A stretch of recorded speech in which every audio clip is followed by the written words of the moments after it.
Hi guys, welcome to our channel. ప్రస్తుతం మనతో పాటు దాము బాలాజీ గారు సీనియర్ జర్నలిస్ట్ ఉన్నారు. వారితో ఒకసారి మాట్లాడదాం. సార్ నమస్కారం సార్. నమస్తే. సార్, విజయసాయి రెడ్డి రాజకీయ సన్యాసం తీసుకున్నా కూడా రాజకీయాల్లో అతని గురించి చర్చ అయితే జరుగుతూనే ఉంది సార్. సో ఇప్పుడు ఆయన బీజేపీలో చేరబోతున్నారంటూ గత కొంతకాలంగా వార్తలు వస్తూనే ఉన్నాయి. అయితే రేపో మాపో చేరతారంటూ కూడా చెప్తున్నారు. మరి బీజేపీలో చేరే ఛాన్సెస్ ఉన్నాయా? మరి రాజకీయ సన్యాసం తీసుకున్నాక మళ్ళీ పొలిటికల్ ఎంట్రీ ఇవ్వడం పైన మరి ఏ విధంగా చూడొచ్చు అంటారు? విజయసాయి రెడ్డి గురించి మరొక వార్త ఇప్పుడు లేటెస్ట్ వైరల్ అవుతుంది. అదేంటంటే త్వరలోనే ఆయన బీజేపీలో చేరబోతున్నాడని వార్త.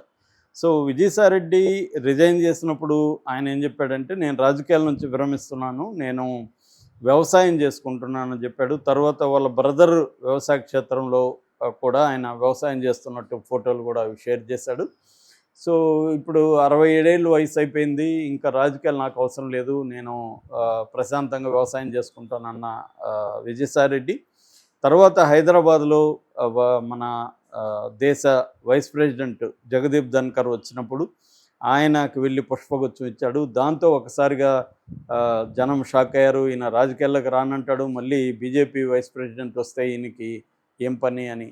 కానీ విజయసాయి రెడ్డికి ఏంటంటే బీజేపీ నేషనల్ లీడర్లతో అంతా కూడా ఆయన చాలా క్లోజ్గా ఉంటాడు.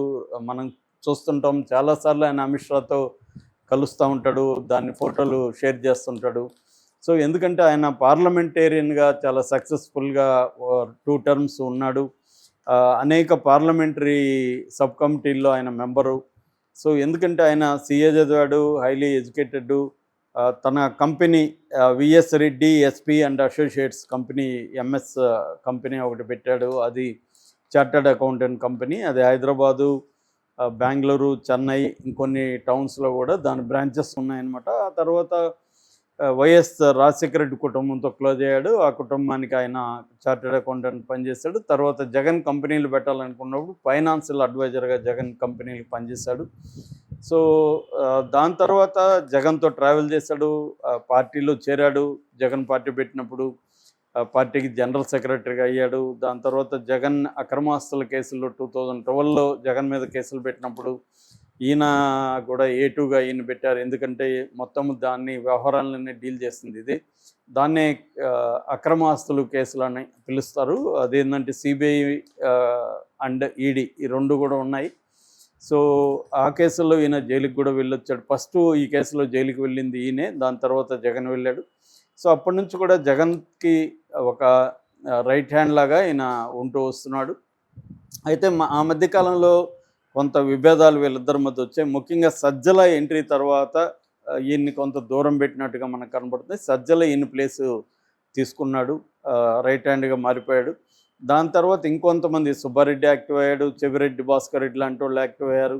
దాంతో ఇతను కొంత ఢిల్లీ వరకే పరిమితం అయిపోవడం అవన్నీ జరిగింది. ఉత్తరాంధ్రలో కూడా ఇన్ఛార్జిగా ఉన్నప్పుడు ఇతని మీద అనేక విమర్శలు వచ్చాయి. సో ఈ క్రమంలో జగన్ కొంత దూరం పెట్టాడు కొద్ది రోజులు. సోషల్ మీడియా ఇన్ఛార్జిగా ఉన్న ఇతన్ని తీసేసి చెవిరెడ్డిని, భాస్కర్ రెడ్డిని పెట్టడం ఇవన్నీ కూడా జరిగాయి. ఆ తర్వాత మళ్ళీ ఎలక్షన్ ముందు మళ్ళీ ఇతన్ని యాక్టివ్ చేశాడు, మళ్ళీ ఇతన్ని ఇన్ఛార్జిగా పెట్టాడు. నెల్లూరు ఎంపీ స్థానానికి ఇతను పోటీ చేయమని చెప్పాడు. మళ్ళీ క్లోజ్ అయినట్టుగా మనకు అర్థమవుతుంది. అయితే దాని తర్వాత ఒక్కసారిగా ఇతను రిజైన్ చేశాడు. ఇంకా 3.5 సంవత్సరాలు రాజ్యసభ మెంబర్షిప్ అతనికి ఉన్నప్పటికి కూడా రిజైన్ చేశాడు అనేది ఒక షాక్. అప్పుడు కూడా జగన్ని ఎక్కడ ఆయన విమర్శించలేదు, జగన్ని పొగిడాడు కూడా. జగన్ లాయల్టీ నాకు జగన్కి భారతిరెడ్డికి ఉంటుంది, నాకు ఎంతో హెల్ప్ చేశారు వాళ్ళిద్దరూ అని చెప్పి భారతిరెడ్డిని కూడా పొగిడాడు. అంతవరకు బాగానే ఉంది. అయితే జగన్ని ఎవరో అడిగినప్పుడు రాజ్యసభ సభ్యులు ఎలా వెళ్తున్నారు అన్నప్పుడు కొంతమంది ప్రలోభాలతో పోతారు, కొంతమంది భయపడిపోతారు అని ఇండైరెక్ట్గా ఈయన్ని భయపడి రిజైన్ చేస్తాడు అన్నట్టుగా మాట్లాడాడు. దానికి ఈయన మళ్ళీ సమాధానం ఇచ్చాడు, భయం అనేది నాకు లేదు, నేను ఆల్రెడీ జైలుకి వెళ్ళొచ్చా, అన్నిటికీ రెడీగానే ఉన్నాను, నేను భయపడి కాదు వెళ్ళింది అనేది మళ్ళీ ఈయన చేస్తాడు. అక్కడి నుంచి ఈయన కొద్దిగా యాంటీ వైసీపీ స్టాండ్ తీసుకున్నట్టుగా మనకు అర్థమవుతుంది. ఎందుకంటే తర్వాత ఈయన సిఐడి ఎంక్వైరీకి వచ్చినప్పుడు కూడా కాకినాడ కేసులో జగన్ మీద డైరెక్ట్గానే విమర్శించాడు. జగన్ చుట్టూ ఒక ఫస్ట్ ఫేజ్ కోటరీ ఉంది. ఆ కోటరీలో ఉన్నంత వరకు జగన్కి కష్టాలు తప్పు, కోటరీ నుంచి బయటకు వస్తే జగన్కి భవిష్యత్తు బాగుంటుంది అనే ఒక ఓపెన్ సలహా కూడా ఇచ్చాడు.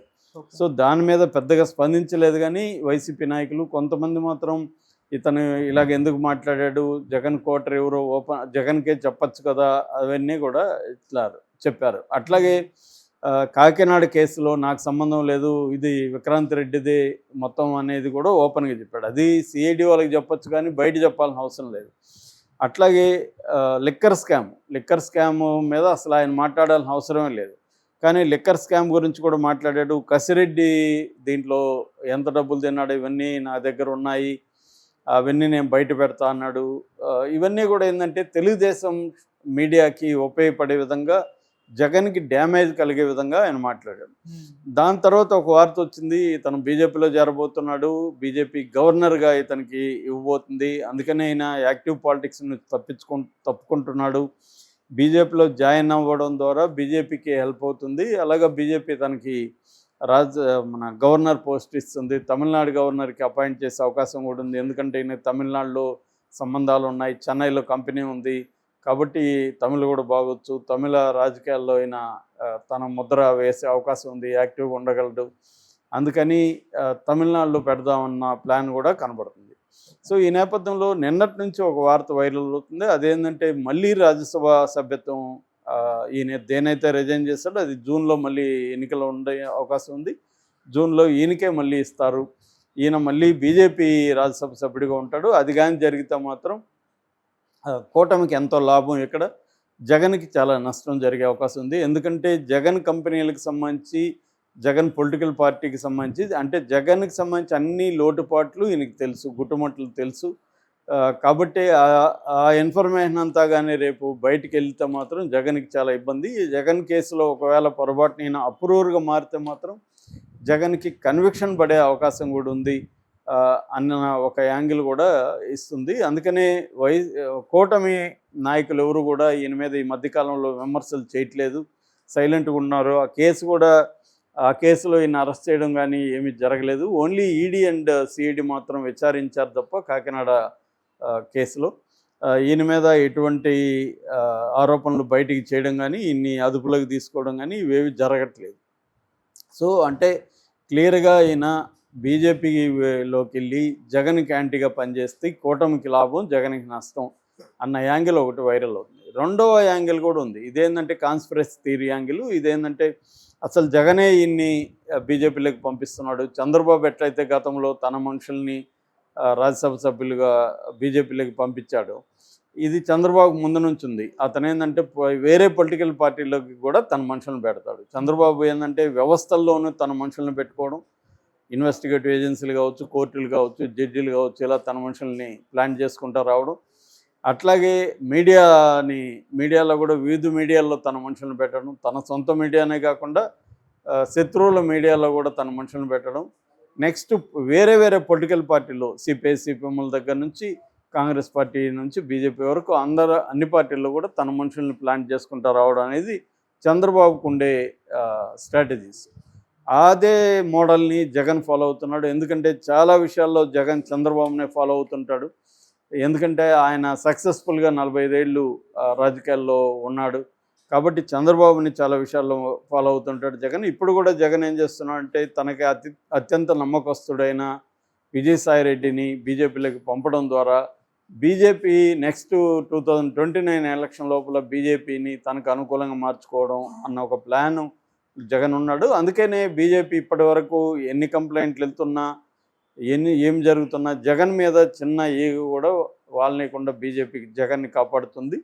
లేకపోతే ఈ పార్టీకి ఎప్పుడో జగన్ జైలు పాలయ్యేవాడు. రెండోది, జగన్ మీద పెట్టిన కేసు త్వరగా విచారించమని కోర్టులు చెబుతున్నా, హైకోర్టు చెబుతున్నా కూడా సిబిఐ ముందుకు కదలట్లేదంటే కారణం మోడీ ప్రభుత్వం జగన్ని కాపాడుతుండడమే. అలాగే వివేకానంద రెడ్డి హత్య కేసులో అవినాష్ రెడ్డిని ఇప్పటివరకు అరెస్ట్ చేయకపోవడానికి కారణం ఒక పక్క తెలుగుదేశం కావచ్చు, ఇటు షర్మిల కావచ్చు, సునీత కావచ్చు, వీళ్ళు ప్రెజర్ చేస్తున్నప్పటికీ కూడా అతనికి ఇప్పుడు ఏ అడ్డు లేదు. ఒకప్పుడంటే జగన్ ప్రభుత్వం నుండి సిబిఐని కర్నూలు అడ్డుకున్నారు, ఈ పెద్ద ఎత్తున తెలుగుదేశం మీడియా ఫోకస్ చేసింది.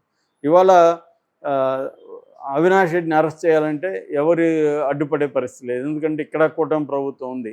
కాబట్టి అతన్ని అరెస్ట్ చేయడం చాలా పెద్ద విషయం కాదు.